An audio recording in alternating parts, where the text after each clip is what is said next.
టీడీపీకి సంబంధించిన ఒక మనిషి గిలుకుపూడి శ్రీనివాసరావు ఏదో ఉంది అతని పేరు. అతను ఒక నన్ను చంపడానికి ఒక కాంట్రాక్ట్ ఇచ్చాడు లైవ్లో. నన్ను చంపిన హెడ్ కట్ చేసి తీసుకొస్తే ₹1,00,00,000 ఇస్తానని కాంట్రాక్ట్ ఇచ్చాడు. అది ఆ TV5 సాంబశివరావు నివారిస్తున్నట్టు నటిస్తానే 3 సార్లు తనతో రిపీట్ చేయించాడు.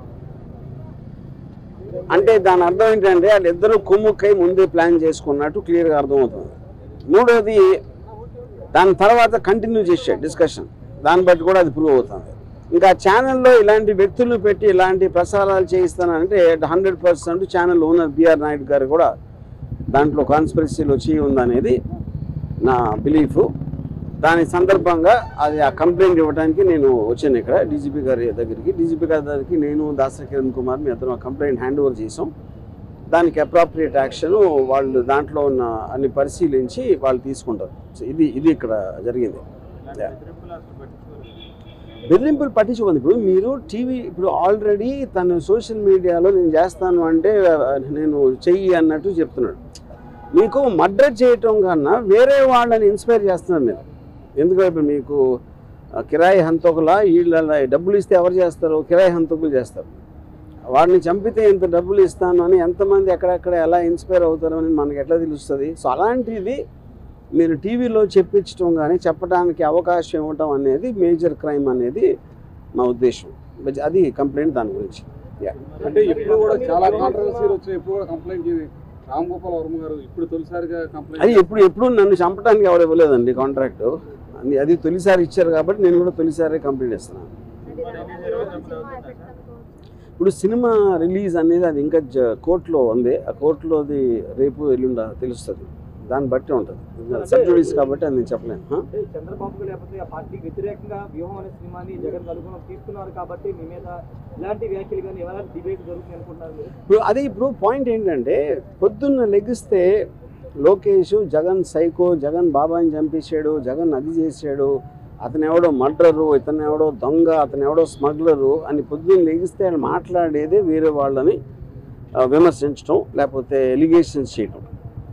అలాంటిది వ్యూహం సినిమాలో ఏదో చూపించేస్తున్నానని వాళ్ళు ఊహించుకుని వాళ్ళు చేసేదే నేను చేస్తున్నానని చెప్పడానికి వాళ్ళకి అసలు ఏ విధంగా రైట్ ఉంది అనేది బిగ్గర్ క్వశ్చన్. అది వ్యూహం అనే సినిమా ఒక పొలిటికల్ కామెంట్, అది పొలిటికల్ ఒపీనియన్ నాది. దేశంలో ప్రతి ఒక్కరు ఉన్నట్టే మీరు తెల్లారు లేగిస్తే మీరు డిబేట్లో మాట్లాడచ్చు, న్యూస్ పేపర్లో రాయొచ్చు, లేకపోతే బుక్ రాయొచ్చు, న్యూస్ పేపర్లో కాలం చేయొచ్చు, ఒకళ్ళిద్దరితో మాట్లాడుకోవచ్చు, ట్వీట్ పెట్టచ్చు, అలాగే సినిమా తీయచ్చు. అన్నీ కూడా మాధ్యమాలు. కంటెంట్ అనేది ఎక్స్ప్రెస్ చేయడానికి నాకే కాదు ఎవరికైనా రైట్ ఉంటుంది. అదే నేను చేస్తున్నాను.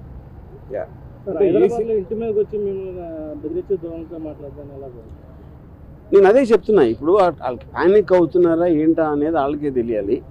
ఎక్కడ వ్యూహంలో ఏం వస్తే ఏం చూపించేస్తే మా గురించి ఇప్పుడు చాలా చిన్న సింపుల్ కామన్ సెన్స్ క్వశ్చన్ అడుగుతాను. మీరేమి తప్పు చేయనప్పుడు మీకు అసలు భయపడాల్సిన అవసరం ఏంటి? నేను ఏదన్నా ఉన్నది లేనట్టు చూపించేస్తే వాళ్ళందరూ ఎదవలా నమ్మటానికి ప్రజలు ఎవరన్నా ఏమన్నా అంటే నమ్మేస్తారా? ఎవరన్నా ఏం చూపిస్తే అది నమ్మేస్తారా? ఫైనల్గా మీకు చూపించిన దాంట్లో ఉందా లేదా ఏముంది అనేది వాళ్ళకి తెలియదు. ఎందుకంటే ఎవరు సినిమా చూడాల. కానీ గుమ్మడికాయ దొంగ అంటే భుజాలు తడుముకున్నట్టు వాళ్ళే ఊహించుకొని భయపడిపోయి ఏం చేయాలో తెలియక ఇలాంటి వాటన్నిటికీ రిసార్ట్ చేస్తున్నారు.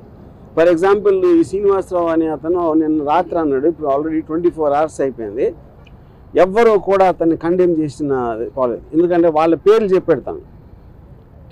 పవన్ కళ్యాణ్, చంద్రబాబు గారు, లోకేష్ అందరి పేర్లు చెప్పినా వాళ్ళు ఎవరు ఇలాంటిది మా పేరు మీద ఒకటి చేస్తున్నారని కండెమ్ చేయకపోతే అర్థం ఏంటి? వాళ్ళు కూడా అదే మైండ్ సెట్లో ఉన్నట్టే కదా. అంటే ప్రధానంగా ఈ సినిమాలో మీరు క్యారెక్టర్ అసాసినేట్ చేశారని ఆరోపణలు నేను అదే లోకేష్ ఫ్యామిలీ కానీ లేకపోతే చంద్రబాబు ఫ్యామిలీ కానీ కాదండి. నేను అదే అంటున్నా. ఈ సినిమాలో క్యారెక్టర్ అసాసినేట్ చేస్తాను అభియోగం మీరు చేస్తే వాళ్ళు చేస్తే పొద్దున్న లెగిస్తే చేసేది ఏంటి? ఎవరినైనా కాదు, నేను చెప్పేది ఉట్టి జగన్ కాదు, పాలిటీషియన్ అనే ప్రతి మనిషి కూడా పొద్దున్న లెగిస్తే ఎవరో ఒక క్యారెక్టర్ అసాసినేట్ చేయటమే పనిగా పెట్టుకుంటారు. That is a part of life. మీడియాలో ఎవరు మాట్లాడినా ఎవరో ఒకరిని క్యారెక్టర్ అసాసినేట్ చేస్తారు. ఓకే, క్యారెక్టర్ అసాసినేషన్ అది కేవలం పేరు, అది లేబుల్. యాక్చువల్ పాయింట్ ఏంటి? అది ఒపీనియన్ చెప్తున్నారు. ఒకళ్ళ మీద ఒకళ్ళ ఒపీనియన్ వాళ్ళు చెప్తున్నారు. అది ప్రజాస్వామ్యంలో that is a fundamental right granted under article 19. To tell an opinion. సినిమాలో నేను చేసింది అదే. ఆబ్వియస్లీ వాళ్ళ ప్రాసెస్ వాళ్ళ ప్రొసీజర్ ఉంటుంది, దాన్ని బట్టి వాళ్ళు దే విల్ టేక్ యాక్షన్. నేను ఇచ్చింది మన Srinivasa Rao, Sambasiva Rao anchor, TV5 channel owner BR Naidu, ఈ ముగ్గురు మీద ఇచ్చాను. సినిమాలు చాలా మంది కాంట్రవర్సీ ఉంటాయి, ఎప్పుడు లేని విధంగా ఈ సినిమాకి ఎక్కువ కాంట్రవర్సీ ఉండడం కారణం అది మీరు టీడీపీ వాళ్ళని అడగాలి. నేను అదే చెప్తాను. కాంట్రవర్సీ అనేది నేను సినిమా తీస్తాను, కాంట్రవర్సీ అనేది దాని మీద అసాల్ట్ అటాక్ చేయడానికి వచ్చిన వాళ్ళు క్రియేట్ చేస్తారు. సో కాంట్రవర్సీ అనేది వాళ్ళు చేస్తారు కాబట్టి మీరు వాళ్ళని అడగాలి. అంటే ఏదంటే మీరు మొన్నటి వరకు క్యారెక్టర్స్ని అసాసినేట్ చేస్తే పర్లా, ఇప్పుడు ఫ్యామిలీస్ని కూడా మీరు అసాసినేట్ చేస్తారు. ఏ ఫ్యామిలీస్ ఎలా తెలుసు మీకు? అది మీరు కలగన్నారా, లేకపోతే నా ఐడియాలోకి వచ్చి చూస్తారా అలాంటి సీన్లు ఉన్నాయని?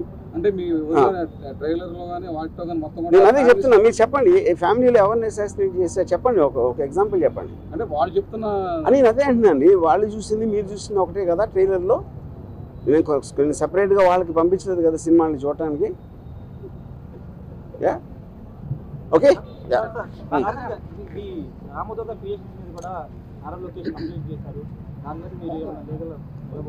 రేపు మార్నింగ్ హైకోర్టులో దాని మీద విచారం జరుగుతుంది. వెయిట్ అండ్ సీ, చూద్దాం. అనుకున్న టైం సినిమా రిలీజ్ అయింది అనుకుంటున్నారా? ఇప్పుడు అది నేను కోర్టు గురించి కామెంట్ చేసినట్టు ఉంటుంది.